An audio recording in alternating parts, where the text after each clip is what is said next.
नमस्कार दोस्तों, स्वागत है आप सभी का हमारे YouTube channel crescent education classes में।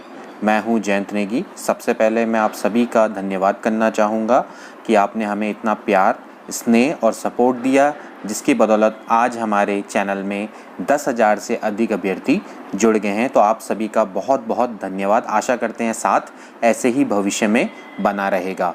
दोस्तों, अगर आप उत्तराखंड LT एग्ज़ाम की तैयारी करते हैं तो आप हमारे चैनल से जुड़ सकते हैं, क्योंकि दोस्तों हमारे द्वारा लगातार उत्तराखंड LT शिक्षण अभिरुचि पर एक विशेष सीरीज चलाई जा रही है, जिसमें हम आपको टॉपिक वाइज MCQ प्रोवाइड करवाते हैं। इसके अलावा मॉडल पेपर भी सॉल्व करवाते हैं। पिछली कुछ वीडियो से हमने दोस्तों आपको लगातार मॉडल पेपर करवाए हैं, जिसके क्रम में आज 7th नंबर का मॉडल पेपर आज हम दोस्तों लेकर आए हैं। ये मॉडल पेपर हम दोस्तों आपको बिल्कुल आपके सिलेबस के अकॉर्डिंग सेट करके देते हैं। इसमें हम 30 क्वेश्चंस आपको करवाते हैं, जो कि बहुत ही महत्वपूर्ण होते हैं आपके आने वाले एग्ज़ाम के लिए। तो अभी तक अगर आपने हमारे चैनल को सब्सक्राइब नहीं किया है तो सब्सक्राइब कर लीजिए, और अगर वीडियो पसंद आती है तो लाइक करना ना भूलें। तो चलिए वीडियो को स्टार्ट करते हैं। तो फ्रेंड्स, आज का पहला क्वेश्चन है मॉडल नंबर 7 का। देखिए, ये है राइट टू एजुकेशन से शिक्षा का अधिकार अधिनियम 2009 के क्रियान्वयन के बाद कक्षा कक्ष का क्या हाल है। आयु के अनुसार अधिक समजातीय है, आयु के अनुसार अधिक विषमजातीय है, अप्रभावित है क्योंकि शिक्षा का अधिकार विद्यालय में कक्षा की औसत आयु को प्रभावित नहीं करता, या जेंडर के अनुसार अधिक समजातीय है।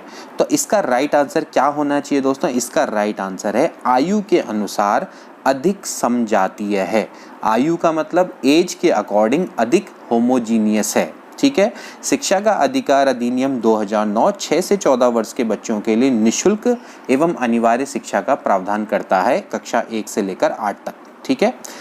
देखिए दोस्तों, इसमें आप इस प्रावधान को अगर आप ढंग से पढ़े तो अगर कोई बच्चा माना 6 वर्ष की आयु में स्कूल ना जा पाए, सपोज वो 8 वर्ष की आयु में स्कूल में प्रवेश लेता है, तो इसका मतलब ये नहीं कि आप उसको कक्षा 1 में डाल देंगे, आप उसको उसकी आयु के अकॉर्डिंग ही क्लास में डालेंगे। ये दोस्तों RTE का प्रावधान है। ठीक है। तो यहाँ पर आपको ये चीज़ ध्यान में रखनी होगी कि भैया अगर बच्चा अपनी आयु के अकॉर्डिंग ही क्लास में बैठेगा तो वो जो क्लास होगी वो आयु के अनुसार क्या होगी? होमोजीनियस होगी, यानी कि उसमें समान आयु के बच्चे बैठे होंगे, यानी मोस्ट प्रोबेबली उसमें क्या होगा कि आयु के अनुसार बच्चे बैठे होंगे। तो इसलिए ये आयु के अनुसार अधिक समझाती है। जो ये 8 वर्ष का बच्चा है, इससे कोई भी आपके प्रमाण पत्र नहीं मांगे जाएंगे, उसकी पूर्व क्लासेस के, ना ही कोई इसका एंट्रेंस टेस्ट होगा। ये आपका RTE का प्रावधान है। तो अगर वो 10 वर्ष की आयु में आता है स्कूल, तो उसको 10 वर्ष की आयु के अनुसार कक्षा में प्रवेश दिया जाएगा। ये RTE का प्रावधान कहता है। तो इसलिए ये आयु के अनुसार अधिक समझाती है।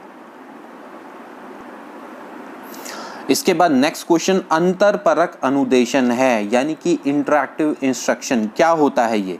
शिक्षार्थी की आवश्यकताओं को पूरा करने के लिए समूहीकरण के विविध रूपों का उपयोग करना, कक्षा के प्रत्येक शिक्षार्थी के लिए कुछ अलग करना, अव्यवस्थित अथवा स्वच्छ शिक्षार्थी गतिविधियां, या फिर ऐसे समूह का प्रयोग जो कभी नहीं बदलते। तो इसका राइट आंसर है दोस्तों शिक्षार्थी की आवश्यकताओं को पूरा करने के लिए समूहीकरण के विविध रूपों का उपयोग करना, यानी कि इसमें दोस्तों क्या होती है? ग्रुपिंग होती है। ठीक है। अंतरपरक अनुदेशन यानी कि आपको इंटरैक्टिव इंस्ट्रक्शन देने हैं छात्रों को, तो उसके लिए आपको क्या करना पड़ेगा? छात्रों से इंटरैक्ट करना पड़ेगा। तो उसके लिए आप क्या करते हैं? छात्रों को अलग अलग ग्रुप में बांटते हैं, जिससे कि उनकी आवश्यकताओं की पूर्ति की जा सके। तो इसको बोला जाता है इंटरैक्टिव इंस्ट्रक्शन।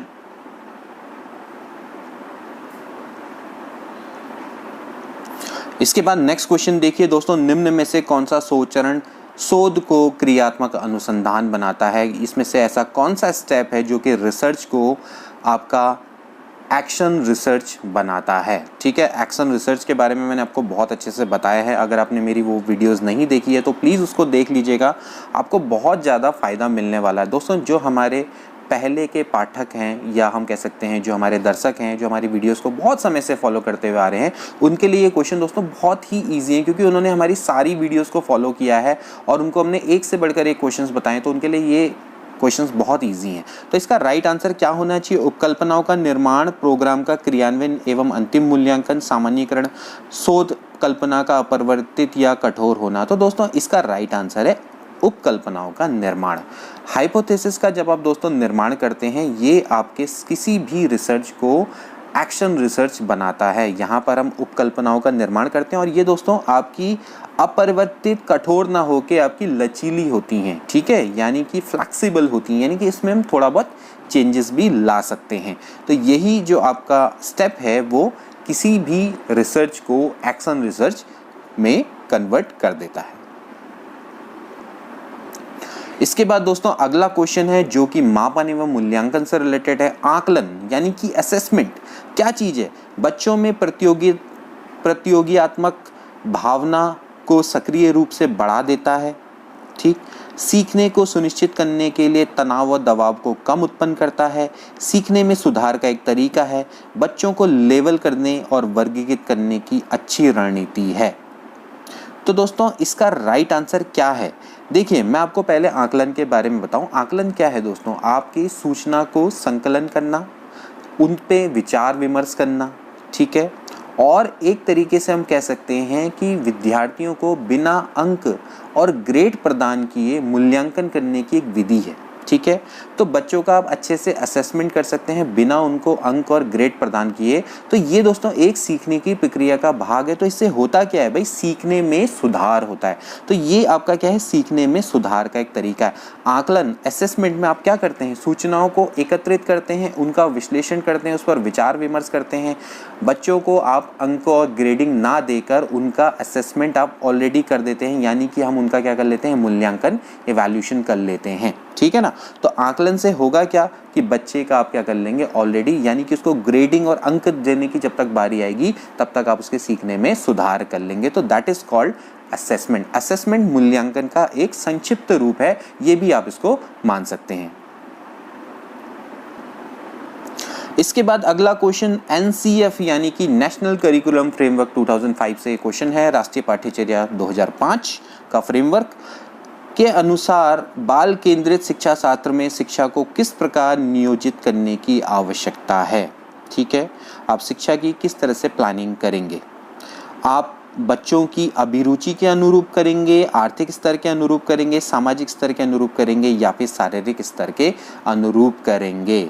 देखिए दोस्तों, आप बाल केंद्रित शिक्षा की जब बात करते हैं तो हर चीज़ बालकों की इंटरेस्ट के अनुरूप होना चाहिए, यानी कि उनकी अभिरुचि के अनुरूप होना चाहिए। शिक्षा को आप उनकी अभिरुचि के अनुरूप ही प्लान करेंगे, ठीक है, यानी कि उनको जो एजुकेशन देंगे वो उनकी इंटरेस्ट के अकॉर्डिंग ही देंगे, ठीक है ना। जो शिक्षा है, जो आपका ये NCF है, NCF ने अपनी जो समझ है वो कहाँ से प्राप्त करी है? वो रचनावाद से करी है, ठीक है ना। तो रचनावाद क्या कहता है कि बच्चा अपने अनुभवों से अपने ज्ञान का निर्माण करता है, ठीक है ना। तो शिक्षा को किस प्रकार आप प्लान करेंगे? प्लान किस तरह से करेंगे? आप उनकी अभिरुचि के अनुरूप आप उसको प्लान करेंगे ताकि बच्चा स्वयं अपने अनुभवों के द्वारा अपने ज्ञान का निर्माण कर दे, ठीक है, या अपने ज्ञान की रचना करे। तो जब उसके इंटरेस्ट के अकॉर्डिंग करोगे तभी तो होगा ना, अदरवाइज वो उसमें इंटरेस्ट ही नहीं लेगा, ठीक। इसके बाद अगला क्वेश्चन जो कि अधिगमकर्ता की कठिनाई पर है। अधिगम वक्र में पठार बनता है। जब आप अधिगम वक्र बनाते हैं, ठीक है, जब ये अधिगम वक्र बनाते हैं तो इसमें इस तरह का पठार बन जाता है। क्यों बनता होगा ये पठार? ठीक, इस तरह का समतल स्थल क्यों आ जाता है? ठीक, परिपक्वता के कारण, अभिप्रेरणा के कारण, थकान के कारण या फिर अभिरुचि के कारण। तो इसका राइट आंसर क्या है दोस्तों? थकान के कारण, ठीक। कभी कभार क्या होता है कि जब आप सीखते हैं तो सीखने की गति में आपका क्या हो जाता है? अवरुद्ध आवर्धन आ जाता है, मतलब कि उसकी सीखने की गति में आपकी थोड़ा बहुत क्या आ जाती है? रुकावट टाइप की आ जाती है, ठीक है। तो होता क्या है कि इस बीच में आपको क्या होता है? थकान हो जाती है। इस एरिया पर आपको क्या होती है? थकान हो जाती है, ठीक। आप क्या होगा कि भाई आपको किसने 4 घंटे बैठा दिया, ठीक, तो आपका क्या होगा? शुरुआती तो आपको बहुत अच्छे से समझ में आएगा, लेकिन बीच में आपको क्या होगा? भाई थकान के कारण थोड़ा बहुत आपको चीज़ें क्या होगी? थोड़ा कम समझ में आएंगी, ठीक। और बाद में क्या होगा? फिर जैसी वो आपकी थकान दूर हो जाएगी तो उसके बाद आपके सीखने की प्रक्रिया फिर से क्या हो जाएगी? बढ़ जाएगी, ठीक। तो इसको सीखने की प्रक्रिया में अवरुद्ध आवर्धन बोला जाता है। तो यही दोस्तों क्या कहलाता है? अधिगम वक्र का पठार बोला जाता है। तो थकान के कारण दोस्तों ये इसका रीज़न है। थकान भी हो सकता है, इंटरेस्ट आपका कम हो जाए, ठीक, ये भी एक रीज़न है, ठीक। तो वो भी और भी कुछ हो सकता है कि जैसे आपकी जो बौद्धिक योग्यता है वो कम है, ठीक, आप ज़्यादा लंबे समय तक आप नहीं पढ़ सकते, ठीक। तो कई सारे इसके रीज़न होते हैं, तो लेकिन इनमें से जो एक रीज़न है वो थकान है। इसके बाद बड़ा इंपॉर्टेंट स्टेटमेंट जो कि बंडूरा का है, ये दोस्तों आपका अधिगम पर आधारित क्वेश्चन है। बंडूरा का कथन है कि बच्चे प्रतिक्रियाएं प्रतिमानीकरण द्वारा सीखते हैं, जिनको भी कहा जाता है। प्रतिक्रियाएं प्रतिमानीकरण यानी कि रिस्पॉन्स मॉडलिंग के द्वारा दोस्तों बच्चे सीखते हैं, और उनको क्या बोला जाता है? अभ्यास द्वारा सीखना, अंतर्दृष्टि द्वारा सीखना, निरीक्षणात्मक अधिगम या फिर पुरस्कार द्वारा सीखना। तो इसका राइट आंसर है दोस्तों निरीक्षणात्मक अधिगम, यानी कि ऑब्जर्वेशनल लर्निंग। बच्चे ऑब्जर्वेशनल लर्निंग के द्वारा दोस्तों सीखते हैं। बंडूरा का ये मानना है कि बच्चे देख के ज़्यादा सीखते हैं। कोई चीज़ अगर वो देखते हैं तो उसको बहुत लंबे समय तक याद रखते हैं। जैसे कि अगर बच्चे टीवी पर कोई हिंसात्मक घटना को देखते हैं तो उसको बहुत जल्दी सीख लेते हैं और बहुत लंबे समय तक याद रखते हैं। तो यही दोस्तों क्या कहलाता है? रिस्पॉन्स मॉडलिंग कहलाता है। तो वहाँ से यही आपका जो स्टेटमेंट है कि भाई निरीक्षणात्मक अधिगम के द्वारा दोस्तों बच्चे प्रतिक्रिया प्रतिमानीकरण द्वारा भी सीखते हैं, ठीक। इसके बाद अगला क्वेश्चन दोस्तों जो कि है आपका समायोजन पर, ठीक। असमायोजित बालक बहुधा पाए जाते हैं, यानी कि मॉल एडजस्टेड जो चाइल्ड हैं वो सबसे ज़्यादा कहाँ पाए जाएंगे? भग्न परिवार यानी कि ब्रोकन फैमिली, अथवा एकात्मक परिवार जो आपके सिंगल फैमिली होती हैं, निर्धन एवं संयुक्त परिवारों में, उपरोक्त दोनों में, या फिर कोई भी नहीं। तो इसका राइट आंसर क्या होना चाहिए दोस्तों? इसका राइट आंसर होता है आपके ब्रोकन फैमिलीज एवं एकात्मक परिवार। वो अपने एनवायरनमेंट से एडजस्टमेंट में उनको क्या होती है? दिक्कत आती है। असमायोजित जो समायोजन नहीं कर पाते, ठीक है ना, यही तो इसका मतलब है ना, ठीक। तो जो समायोजित नहीं हो पाते यानी कि कोऑर्डिनेट नहीं कर पाते, वो बच्चे ज़्यादातर ऐसे परिवार से आते हैं जो कि ब्रोकन फैमिली हो या फिर आपके एकात्मक परिवार हो, जहाँ पर आपकी दादा दादी ना हो, ठीक। क्योंकि आपको पता है ना कि भाई जैसे आपके परिवार में अगर बुजुर्ग हैं तो उन बुजुर्ग से बच्चों में क्या होता है? मूल्यों का स्थानांतरण होता है, ठीक। तो वो मूल्य उनको नहीं मिल पाते तो भी क्या होता है? उनमें समायोजन में दिक्कत आती है। तो यहाँ पर सबसे बड़ा जो रीज़न है वो है ब्रोकन फैमिली और आपके जो सिंगल आपके फैमिली होती है, ठीक। क्योंकि आजकल तो सिंगल फैमिलीज का चलन है ना, तो जो माँ बाप हैं वो बच्चों को ज़्यादा ध्यान नहीं दे पाते, घर के बुजुर्ग ही बच्चों पर ज़्यादा ध्यान दे पाते हैं। इसके बाद अगला क्वेश्चन दोस्तों जो कि आपका इंटेलिजेंस से है। जड़ बुद्धि की बुद्धि लब्धि क्या होती है? अब आप बताइए। 100 से 125, 0 से 25, 120 से 160, 60 से 90। देखो सबका आपको पता होना चाहिए।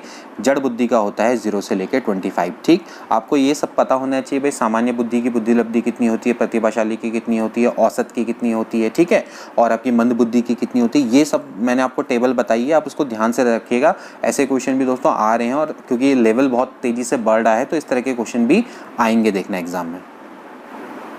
इसके बाद देखिए दोस्तों अगला क्वेश्चन है जो कि बुद्धि पर आधारित है फिर से, और काफ़ी फेमस क्वेश्चन है और हमने कई बार कराया भी है, लेकिन अलग अलग परीक्षाओं में आया हुआ है, तो इसलिए इसकी इंपॉर्टेंस को आप नेग्लेक्ट नहीं कर सकते। हार्वर्ड गार्नर के बहुबुद्धि सिद्धांत के अनुसार निम्नलिखित विशेषताओं से युक्त एक व्यक्ति की बुद्धि को किस प्रकार से वर्गीकृत किया जा सकता है? विशेषताएं क्या हैं? दूसरे की मनोदशा, स्वभाव, प्रेरणा और अभिप्राय को उचित तरीके से पता लगाने एवं प्रतिक्रिया करने की योग्यता। जब आप दूसरों की मनोदशा, उसके मूड को या फिर उसके स्वभाव को या फिर जो भी उसका अभिप्राय है, जब आप उसको जान जाते हैं और उसके अकॉर्डिंग ही रिएक्ट करते हैं, तो वो कैसी योग्यता के अंतर्गत आती है?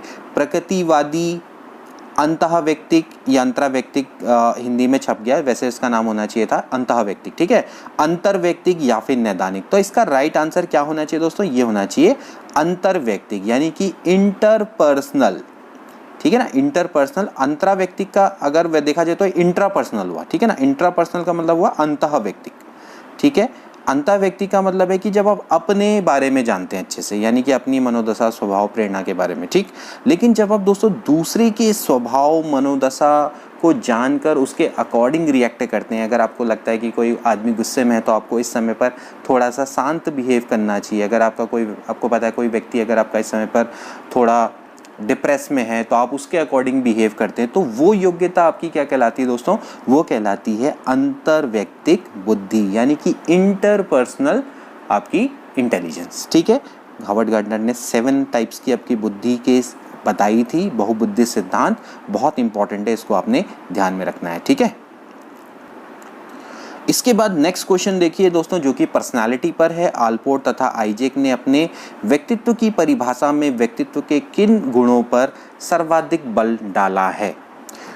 आलपोर्ट और आइजैक, बहुत इंपॉर्टेंट इन्होंने डेफिनेशन दी है। आलपोर्ट ने तो सबसे इंपॉर्टेंट डेफिनेशन दी थी, कई मनोवैज्ञानिकों के द्वारा जब कई सारी डेफिनेशन दी गई तो उसके बाद जो आलपोर्ट की डेफिनेशन थी, इन्होंने काफ़ी अच्छी डेफिनेशन दी जो कि आज भी काफ़ी मान्य है। मतलब मनोवैज्ञानिकों के बीच में एक तरीके से माना जाता है कि इनकी डेफिनेशन काफ़ी वैज्ञानिक है और विस्तृत है। तो उनका क्या मानना था कि भाई व्यक्ति के बारे में, उसके व्यक्तित्व के बारे में इनका मानना है दोस्तों कि वह मनोदेहिक व्यवस्थाओं का गतिशील संगठन है जो वातावरण के संग उसका अपूर्व समायोजन निर्धारित करता है। यानी कि उन्होंने व्यक्ति के आंतरिक गुणों पर अधिक बल डाला है। इसी तरह से जो आइजैक है, आइजैक भी व्यक्ति के चरित्र, स्वभाव, बुद्धि और शारीरिक बनावट का थोड़ा बहुत जो स्थायी और स्थिर संगठन है जो कि वातावरण के संग उसका अपूर्व समायोजन निर्धारित करता है, उसी को उन्होंने व्यक्तित्व माना है। तो इन्होंने भी दोस्तों आंतरिक गुणों पर ज़्यादा बल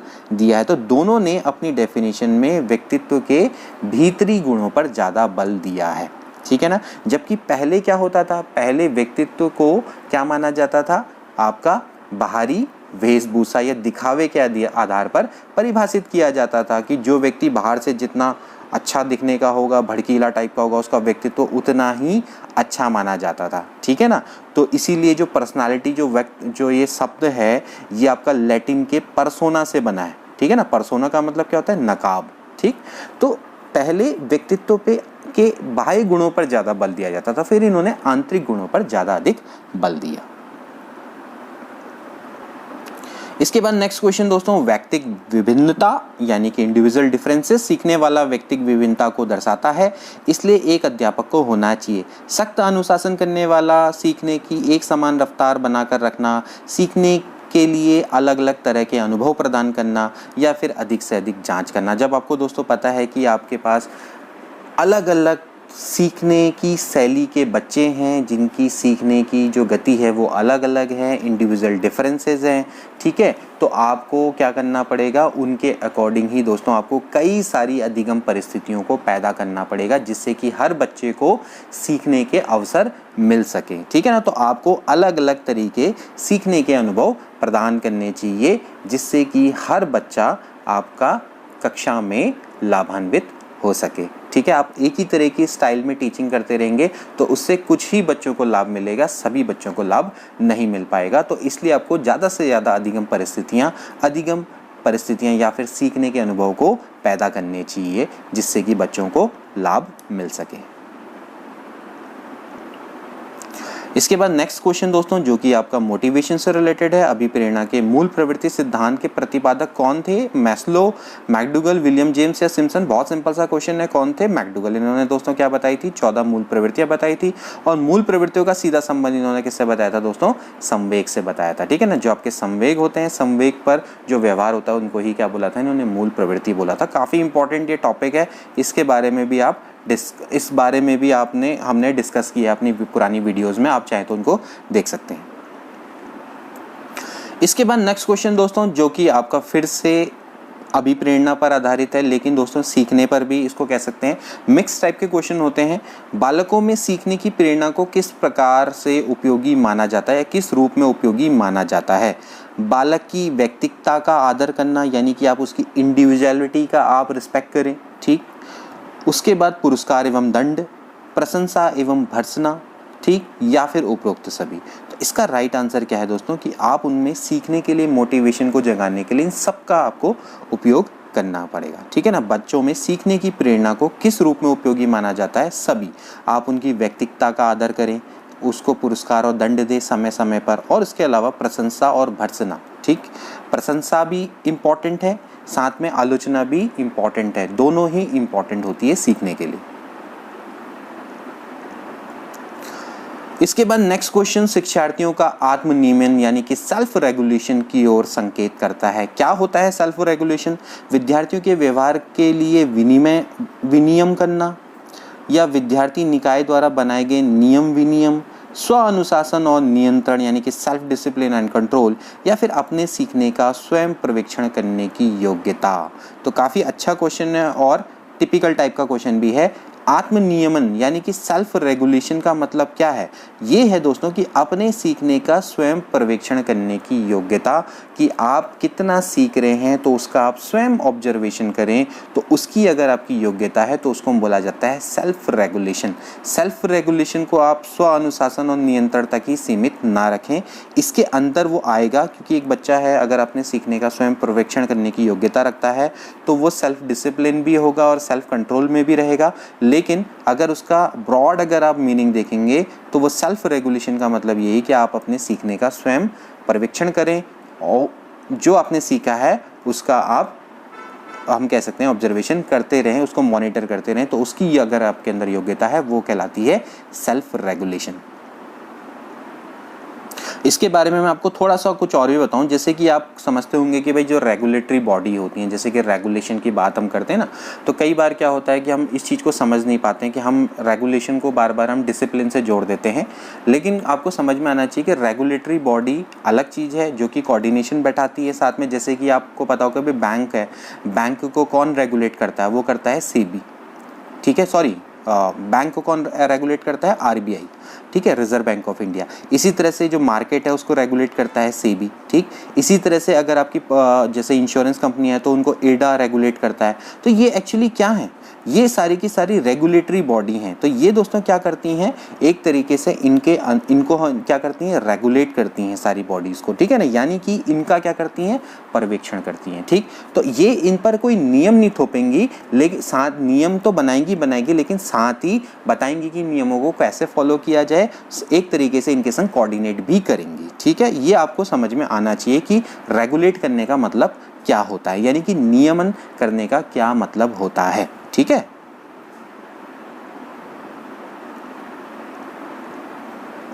इसके बाद नेक्स्ट क्वेश्चन जो कि बहुत अच्छा क्वेश्चन है, अधिगम के सिद्धांत पर आधारित है। निम्नलिखित में से कौन सा सिद्धांत ये दर्शाता है कि अपेक्षित व्यवहार के सन्निकट सकारात्मक प्रतिक्रिया तथा पुनर्बलन के फलस्वरूप व्यवहारात्मक विकास किया जा सकता है, यानी कि अधिगम हो सकता है। व्यवहार में विकास होना ही क्या है दोस्तों? अधिगम है, ठीक। तो अपेक्षित व्यवहार के सन्निकट अगर सकारात्मक प्रतिक्रिया तथा पुनर्बलन मिल जाए तो वो क्या है? क्या वो शास्त्रीय अनुबंधन है, वाद अनुबंधन है, ऑपरेंट अनुबंधन है, या फिर सामाजिक अनुबंधन है? तो इसका राइट आंसर है दोस्तों ऑपरेंट अनुबंधन, जिसको कि क्रिया प्रसूत का सिद्धांत भी बोला जाता है। बीएफ स्किनर के द्वारा दोस्तों यह सिद्धांत प्रतिपादित किया गया और उन्होंने यही बोला है कि दोस्तों जैसे कि अपेक्षित व्यवहार के निकट में अगर आपकी सकारात्मक प्रतिक्रिया होगी और उसके बाद अगर हम पुनर्बलन देंगे तो फिर क्या हो सकता है कि भाई व्यवहारात्मक विकास में आप परिवर्तन कर सकते हैं या फिर व्यवहारात्मक विकास किया जा सकता है। जैसे कि चूहा है, उसने लीवर दबाया, उसको भोजन मिला, उसके बाद उसको क्या हुआ? जैसे ही भोजन मिला तो पुनर्बलन मिला, तो क्या हुआ कि वह लीवर दबा के भोजन को प्राप्त करना सीख गया। तो यहाँ पर दोस्तों ये जो व्यवहार है वो उसका वॉलेंट्री है, यानी कि ऐच्छिक है, तो क्रिया प्रसूत व्यवहार को वो प्रदर्शित करता है। इसके बाद देखिए दोस्तों अगला क्वेश्चन है, प्रतिक्रिया का विलोप होना निम्नलिखित में से किसके बाद अधिक कठिन है? यानी कि प्रतिक्रिया का विलोप किसके बाद नहीं होता है, ठीक, जनरली नहीं होता है। आंशिक पुनर्बलन, निरंतर पुनर्बलन, दंड, या फिर मौखिक भत्सना? तो इसका राइट आंसर है दोस्तों आंशिक पुनर्बलन, यानी कि जब आप समय समय पर पुनर्बलन देते हैं तो उससे प्रतिक्रिया का विलोप नहीं होता है जनरली, ठीक। अगर आप लगातार पुनर्बलन देंगे तो भी दोस्तों हो सकता है कि प्रतिक्रिया का विलोप हो जाए। अगर आप बच्चे को बार बार किसी चीज़ के लिए पुरस्कार देते रहेंगे या आप उसको हर छोटी बात पर पुरस्कार देते रहेंगे तो उससे क्या होगा कि उसके लिए उस पुरस्कार की उतनी वैल्यू नहीं रह जाएगी। तो उससे अपने आप ही क्या होगी कि जिस अनुक्रिया प्रतिक्रिया के लिए उसको पुरस्कार मिला था तो उस प्रतिक्रिया का होना उसका क्या हो जाए? बंद हो जाए, ठीक है, क्योंकि वो सोचेगा कि यार ये तो ऐसे ही पुरस्कार मिल जाता है। ऐसे ही सपोज करो, जैसे अगर हम बात करते हैं पुनर्बलन को हम किसी जानवर से जोड़ के देखें तो मान लेते हैं जैसे एक चूहा है, उसने लीवर दबाया, उसको भोजन मिला। अब जब उसने भोजन खा लिया तो उसके बाद अगर उसको दोबारा से भोजन दे देंगे तो लीवर को क्यों दबाएगा, ठीक है ना। कहने का मतलब है कि उसकी प्रतिक्रिया का अपने आप ही क्या हो जाएगा, विलोप हो जाएगा। लेकिन अगर आप उसको एग्जैक्ट टाइम पर यानी कि समय समय पर आंशिक पुनर्बलन देंगे तो उसकी प्रतिक्रिया चलती रहेगी। यानी कि बच्चे को अगर आप हर छोटी बात के लिए पुरस्कार ना देके लेकिन उसको अच्छी और इम्पॉर्टेंट बातों के लिए आप पुरस्कृत करेंगे तो उसके लिए उस अनुक्रिया का महत्व रहेगा। तो उसको लगेगा कि हाँ ये इंपॉर्टेंट चीज़ है और उसको वो आगे भी सीखने को प्रेरित करेगी। तो यहाँ पर दोस्तों ये इसका राइट आंसर होना चाहिए, यानी कि आपका आंशिक पुनर्बलन इज द राइट आंसर। इसके बाद अगला क्वेश्चन दोस्तों, निम्नलिखित में से कौन सा सीखने की शैली का एक उदाहरण है। लर्निंग की एक जो शैली होती है, अधिगम की शैली होती है, उसका उदाहरण है। चाक्षुष, संग्रहण, तथ्यात्मक या फिर स्पर्श संबंधी। तो इसका राइट आंसर है दोस्तों तथ्यात्मक। ठीक, सीखने की शैली का जो आपका उदाहरण है वो आपका फैक्चुअल, जो आप फैक्चुअल तरीके से सीखते हैं तो सीखने की एक टाइप है ये, उसका दोस्तों ये उदाहरण है। इसके बाद नेक्स्ट क्वेश्चन दोस्तों, जो कि आपका बच्चों के में वृद्धि और विकास से रिलेटेड है। शारीरिक वृद्धि और विकास कहते हैं किसको, तत्परता को, अभिवृद्धि को, गतिशीलता या फिर आनुवांशिकता। तो इसका राइट आंसर है दोस्तों अभिवृद्धि। शारीरिक वृद्धि और विकास को ही क्या बोला जाता है, अभिवृद्धि बोला जाता है, ग्रोथ एंड डेवलपमेंट। ठीक, तो शारीरिक वृद्धि और विकास अभिवृद्धि कहलाती है। इसके बाद दोस्तों अगला क्वेश्चन जो कि विकास पर आधारित है, यानी कि विकास और वृद्धि पर ही आधारित है। क्या है, परिवर्तनों की उत्तरोत्तर श्रृंखला, अभिप्रेरणा के फलस्वरूप होने वाले परिवर्तनों की उत्तरोत्तर श्रृंखला, अभिप्रेरणा एवं अनुभव के फलस्वरूप होने वाले परिवर्तन की उत्तरोत्तर श्रृंखला, या फिर परिपक्वता एवं अनुभव के फलस्वरूप होने वाले परिवर्तनों की श्रृंखला। तो इसका राइट आंसर क्या होना चाहिए दोस्तों, इसका राइट है अभिप्रेरणा एवं अनुभव के फलस्वरूप होने वाले परिवर्तनों की उत्तरोत्तर श्रृंखला को ही विकास बोला जाता है। नेक्स्ट क्वेश्चन देखिए, जो कि आपका टीचिंग एड्स पर है। शिक्षण संबंधी सहायक उपकरणों की उपयोगिता के औचित्य का क्या आधार है। आप टीचिंग एड्स को क्यों यूज करते हैं क्लास में। कक्षा में विद्यार्थियों का ध्यान आकर्षित करने के लिए, कक्षा में अनुशासनहीनता की समस्या को समाप्त करने के लिए, विद्यार्थी के अधिगम परिस्थितियों को इष्टतम करने में, या फिर अधिगम कार्य में विद्यार्थियों को प्रभावी ढंग से लगाने में। तो जैसे कि मैंने आपको बताया था दोस्तों कि अधिगम परिणामों को आपने इष्टतम करना है, यानी कि उसका ऑप्टिमाइजेशन करना है, तो उसके लिए आपको क्या करना पड़ता है, टीचिंग एड्स का आप उपयोग करते हैं, जिससे कि ज़्यादा से ज़्यादा कक्षा में अधिगम परिस्थितियां पैदा हो और उससे ज़्यादा अधिगम हो पाए और अधिगम प्रभावशाली हो और स्थायी हो, और साथ में इंडिविजुअल डिफरेंशियल, जो हम कहते हैं ना कि भाई इंडिविजुअल डिफरेंसेस का भी ध्यान इसमें रखा जाए। तो टीचिंग एड्स की मदद से सभी के लिए एक तरीके से हम कह सकते हैं शिक्षण कार्य ईजी हो जाता है। मतलब उन सभी को, मतलब शिक्षण, मतलब सभी के लिए अधिगम बहुत ईजी हो जाता है। बहुत बच्चे सीख जाते हैं जब आप टीचिंग एड्स का ज़्यादातर प्रयोग करते हैं। ठीक,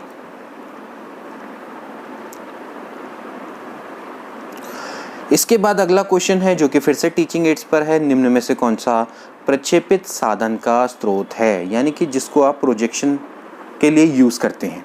ठीक, बहुत सिंपल सा क्वेश्चन है। ब्लैक बोर्ड, ठीक, त्रिविम प्रदर्श या डायरोमा उसको बोला जाता है, छाया प्रक्षेपित या फिर एपिडाइस्कोप इसको बोलते हैं, या फिर ग्लोब। तो इसका राइट आंसर क्या है, बहुत सिंपल सा है। प्रोजेक्शन के लिए किसका यूज़ होता है दोस्तों, एपिडाइस्कोप का यूज़ होता है। ठीक है ना, एपिडाइस्कोप आपका क्या है, आपका एक दृश्य सहायक सामग्री है। एक तरह से ये प्रोजेक्टेड कह सकते हैं कि ये इसका यूज़ होता है प्रोजेक्शन के लिए, यानी कि छोटे चित्र होते हैं उनको बड़ा करके दिखाने के लिए एपिडाइस्कोप का उपयोग होता है। अगला क्वेश्चन दोस्तों जो कि शिक्षण विधि और प्रविधि पर है। आगमन विधि को पढ़ाने से पहले, आगमन विधि क्या होती है दोस्तों, आगमन विधि में हम क्या करते हैं, स्टार्ट करते हैं उदाहरण से और फिर उसके बाद हम क्या करते हैं, नियमों को पढ़ते हैं। ठीक है ना, तो आगमन विधि में क्या होता है, इसको हम मेथड ऑफ इंडक्शन भी बोला जाता है।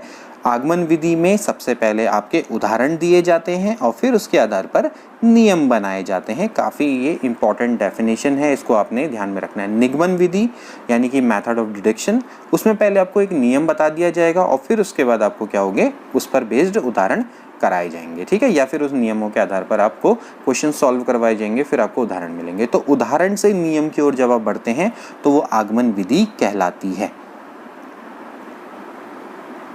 इसके बाद नेक्स्ट क्वेश्चन देखिए दोस्तों, आवृत्ति के सिद्धांत यानी कि प्रिंसिपल ऑफ रिवीजन का क्या उद्देश्य है। इसको दोहराने का सिद्धांत भी बोला जाता है। अर्जित ज्ञान को स्थायी बनाने के लिए उसे दोहराना, कंठस्थ करना, गृह कार्य को सरल बनाना, पाठ्य विषय को सरल बनाना। तो इसका राइट आंसर क्या है दोस्तों, अर्जित ज्ञान को स्थायी बनाने के लिए दोहराना।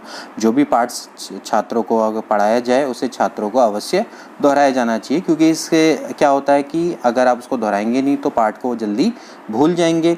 अब कठिन सामग्री जैसे होती है उसको तो बार बार दोहराने की आवश्यकता होती है, लेकिन जैसे आसान सामग्री या आसान पाठ है उनको आप कम दोहराएं, ठीक। और छात्रों को जो गृह कार्य भी है वो इसी सिद्धांत के अनुपालन के लिए दिया जाता है, ताकि जो बच्चे हैं वो घर में जो कक्षा में पढ़ा गया है उसको दोहरा सके। तो गृह कार्य इसी सिद्धांत के अनुरूप में दिया जाता है, ठीक है। इसके बाद दोस्तों अगला क्वेश्चन, शिक्षा का एक सिद्धांत है जो बालक के पूर्व ज्ञान को जानकर उससे जोड़कर नया ज्ञान दिया जाता है। बालक का पूर्व ज्ञान कैसे पता लगाया जाए। अब आप कैसे पता लगाएंगे बताइए। बहुत सिंपल सा आपका ये क्वेश्चन है, लेकिन आप बताइए कि आप किस तरीके से बालक के पूर्व ज्ञान का पता लगाएंगे। तो कैसे पता लगाएंगे दोस्तों कि आप उससे प्रश्न पूछेंगे, ठीक है ना। बालक के अगर आप पूर्व ज्ञान को उसके नए ज्ञान से जोड़ना चाहते हैं तो आप उससे क्या करेंगे, ज़्यादा से ज़्यादा प्रश्न पूछेंगे, ठीक। जितना ज़्यादा आप प्रश्न पूछेंगे उतना ज़्यादा आपको उसके पूर्व ज्ञान का पता चलते हुए जाएगा। इसको मायवटिक सिद्धांत भी बोलते हैं, ठीक है। मैंने आपको पढ़ा रखे हैं सारी वीडियोज़ में मायवटिक का सिद्धांत। तो इस सिद्धांत के प्रतिपादक सुकरात थे, ठीक है ना। तो भाई उनसे आप जितना से ज़्यादा प्रश्न पूछेंगे उतना ज़्यादा उनके पूर्व ज्ञान का आपको पता चलता चला जाएगा। इसके बाद दोस्तों अगला क्वेश्चन जो कि शिक्षकों में छात्रों के प्रति अभिवृत्ति है। इससे पूर्व का जो क्वेश्चन था वो शिक्षा के प्रति अभिवृत्ति था। यदि आपने मन में यह संदेह पैदा होता है कि छात्र ने अपनी प्रोग्रेस रिपोर्ट में अपने अभिभावक के हस्ताक्षर कराने के बजाय खुद जाली हस्ताक्षर कर दिए हैं, तो ऐसी स्थिति में आप क्या करेंगे। इस संदेह के बारे में प्रधानाध्यापक को सूचित करेंगे, छात्र के अभिभावक को बुलाकर उनको छात्र की हरकत के बारे में बताएंगे, छात्र को विश्वास में लेकर उससे पूछताछ करने के बाद ही कोई कार्रवाई करेंगे, या फिर अन्य छात्रों के समक्ष उस छात्र को अपमानित करेंगे और समुचित दंड देंगे। तो क्या इसका राइट आंसर होना चाहिए दोस्तों कि आप क्या करेंगे, छात्र को विश्वास में लेकर उससे पूछताछ करेंगे और उसके बाद ही कोई कार्रवाई करेंगे, ठीक है ना। आपको छात्र को अपने कॉन्फिडेंस में लेना होगा, उससे आप पूछताछ करिए कि भाई आपने ऐसा क्यों किया, और फिर उसके बाद ही आप कोई एक्शन लेंगे। अगला क्वेश्चन दोस्तों जो कि संप्रेषण पर है, निम्नलिखित में से कौन सा कथन सर्वाधिक सही है। एक अच्छा संप्रेषक सदैव एक अच्छा शिक्षक होता है। एक अच्छा संप्रेषक भाषा पर पूर्ण अधिकार रखता है और स्वयं को ग्राहक की भाषा के अनुरूप ढाल लेता है। एक अच्छा संप्रेषक एक अच्छा हास्य बोध रखता है। एक अच्छा संप्रेषक सदैव व्यापक अध्ययन वाला होता है। तो इसका राइट आंसर बहुत सिंपल है, क्या है। एक अच्छा संप्रेषक भाषा पर पूर्ण अधिकार रखता है और स्वयं को ग्राहक की भाषा के अनुरूप ढाल लेता है, तभी जाके संप्रेषण प्रभावशाली हो पाता है। जब संप्रेषण में अगर भाषा में ही अगर आपकी कमांड नहीं है तो भाई संप्रेषण ही पॉसिबल नहीं हो पाएगा। जब आप संप्रेषण करता और एक होता है संप्रेषण ग्राही, तो जो आपके संप्रेषण ग्राही है उसको भी कुछ समझ में नहीं आ रहा है तो फिर आप अच्छे संप्रेषक कहाँ से कहलाएंगे। इसके बाद नेक्स्ट क्वेश्चन, छात्रों में सूक्ष्म शिक्षण के महत्व को कैसे पैदा करेंगे। काफ़ी इंपॉर्टेंट ये क्वेश्चन है, माइक्रो टीचिंग से रिलेटेड है, हालांकि शिक्षण में ही आता है ये। सूक्ष्म शिक्षण पर भाषण देके छात्रों को उस विधि द्वारा पढ़ाकर प्रशिक्षण में स्वयं छात्र अध्यापक सूक्ष्म विधि से शिक्षण दें, या फिर सूक्ष्म शिक्षण के महत्व पर गोष्ठी कराने से। क्या होगा इसका दोस्तों राइट आंसर, बिल्कुल प्रशिक्षण में स्वयं छात्र अध्यापक सूक्ष्म शिक्षण विधि से शिक्षण दे, उसी से सूक्ष्म शिक्षण के महत्व को पैदा किया जा सकता है। जब आप स्वयं सूक्ष्म शिक्षण विधि से शिक्षण देंगे तो उससे ही अपने आप ही सूक्ष्म शिक्षण महत्व को पैदा होगा, यानी कि उसकी इंपॉर्टेंस पैदा होगी। इसके बाद नेक्स्ट क्वेश्चन, निम्नलिखित में से कौन छात्रों की शैक्षिक निष्पत्तियों यानी कि एकेडमिक अचीवमेंट्स को प्रभावित करने वाला महत्वपूर्ण कारक है। एकेडमिक अचीवमेंट्स को कौन प्रभावित करता है सबसे ज़्यादा। पाठ्य पुस्तकें, अभिभावक को गृह कार्य कराने में रुचि लेना, कक्षा में छात्रों की कम संख्या और छात्रों की पारिवारिक पृष्ठभूमि या फिर प्रशासनिक नीतियाँ। तो इसका क्या राइट आंसर होना चाहिए? इसका राइट आंसर होना चाहिए कि भाई कक्षा में छात्रों की कम संख्या और छात्रों की पारिवारिक पृष्ठभूमि, ये सबसे ज़्यादा इफ़ेक्ट करते हैं छात्रों की एकेडमिक अचीवमेंट्स को। छात्रों की अगर कम संख्या होगी तो शिक्षक के द्वारा इंडिविजुअल डिफरेंसेस का ध्यान रखा जाएगा। हर बच्चे को एक तरीके से अनुदेशन या फिर हम कह सकते हैं कि जो भी उसका जो अधिगम है वो प्रक्रिया सफल हो पाएगी। ठीक है ना, हर बच्चे से आप इंटरेक्ट कर पाएंगे, उसके इंडिविजुअल डिफरेंसेस को समझ पाएंगे। ठीक है, और इसके अलावा जैसे छात्रों की पारिवारिक पृष्ठभूमि क्या है, ये भी कहीं ना कहीं उनके इंडिविजुअल डिफरेंसेस को क्या कहते हैं, जो इनके शैक्षिक निष्पत्ति यानी कि उनके एकेडमिक अचीवमेंट्स को प्रभावित करती है कि उसका परिवार किस परिवार से वो आता है, वो भी डिपेंड करता है। ठीक है ना, हो सकता है कि वो एक ऐसे परिवार से आता हो जहाँ पर आपका, जैसे कि मैंने अभी आपको ऊपर बताया था कि ब्रोकन फैमिली हो। ठीक है, तो वो संवेगात्मक रूप से प्रभावित होगा, तो उससे क्या होगा कि उसके एकेडमिक अचीवमेंट्स पर भी फ़र्क पड़ेगा। लेकिन हो सकता है कि वो एक ऐसी फैमिली से आता हो कि जहाँ पर अभिभावक उसकी हर चीज़ पर ध्यान देते हों। ठीक है, जहाँ पर वो संवेगात्मक रूप से संतुष्ट हो, ठीक, उसकी फैमिली में उसका अच्छा समायोजन हो, तो वहाँ पर भी उसके एकेडमिक अचीवमेंट्स पर उसका प्रभाव पड़ेगा। ठीक है ना, और छात्र जैसे कि हमने पहले ही बोला कि अभिभावक उसके गृह कार्य में रुचि नहीं, उसके हर चीज़ में रुचि लेते हैं, उसकी पढ़ाई में रुचि लेते हैं। ठीक है, या स्वयं भी मदद करते हैं, और जैसे कि मैंने आपको बताया था कि यानी कि उसकी अधिगम में प्रोएक्टिव होकर काम करते हैं, तो वहाँ पर भी उसकी शैक्षिक निष्पत्तियों में प्रभाव पड़ता है। इसके बाद दोस्तों अगला क्वेश्चन जो कि आपका शिक्षण व्यवसाय से रिलेटेड है। अध्यापन व्यवसाय में संलग्न व्यक्ति निर्धन परिवारों से होते हैं, संकीर्ण विचारधारा के होते हैं, उच्च व्यक्तित्व के धनी होते हैं या जातिवाद से पीड़ित होते हैं? बहुत सिंपल सा क्वेश्चन है, उच्च व्यक्तित्व के धनी होते हैं। और जैसे कि आपको पता है ये तो डिमांड ही करता है, जो शिक्षण व्यवसाय होता है वो यही डिमांड करता है कि जो आपका शिक्षक है उसमें कई तरह के गुण होने चाहिए, व्यवसाय से रिलेटेड और उसके अपने प्रोफेशनल स्किल से रिलेटेड और उसके व्यक्तित्व से रिलेटेड। ठीक है, उसके में मानवीय से रिलेटेड हर चीज़ में उसके कहीं ना कहीं गुणों की डिमांड होती है। तो ये दोस्तों एक ऐसा प्रोफेशन है जो इसलिए बहुत ज़्यादा टफ हो जाता है क्योंकि ये आपसे नैतिकता की डिमांड करता है। इसीलिए कई लोग शिक्षण व्यवसाय को नहीं चुनते हैं, क्योंकि इसमें आपसे एक्सपेक्ट किया जाता है, क्योंकि आप एक टीचर हैं तो आपको ये करना चाहिए, आपके अंदर नैतिकता होनी चाहिए, आप ये नहीं कर सकते, आप वो नहीं कर सकते। इसीलिए कई लोग टीचिंग प्रोफेशन को नहीं चुनते हैं। तो दोस्तों ये थे कुछ इम्पॉर्टेंट क्वेश्चन, 30 महत्वपूर्ण ये प्रश्न थे। आई होप कि ये आपको मदद करेंगे आने वाले एग्ज़ाम में। सारे क्वेश्चन पूर्व एग्ज़ाम में आ चुके हैं, तो इसकी फ़िक्र मत करना कि ये क्वेश्चंस आपके एग्ज़ाम में नहीं आए, ये एग्ज़ाम में आ चुके हैं और हो सकता है कि दोबारा से रिपीट हो जाए, और इसी तरह से ये रिपीट ही होते रहते हैं। आगे पीछे थोड़ा लैंग्वेज चेंज हो जाएगी, लेकिन ये रिपीट होते रहते हैं। तो इनको कभी भी अंडर एस्टिमेट ना करें, ज़्यादा से ज़्यादा अपनी पढ़ाई पर फोकस करें। मिलते हैं अगली वीडियो में अगले मॉडल पेपर के संग। Till then take care and good bye.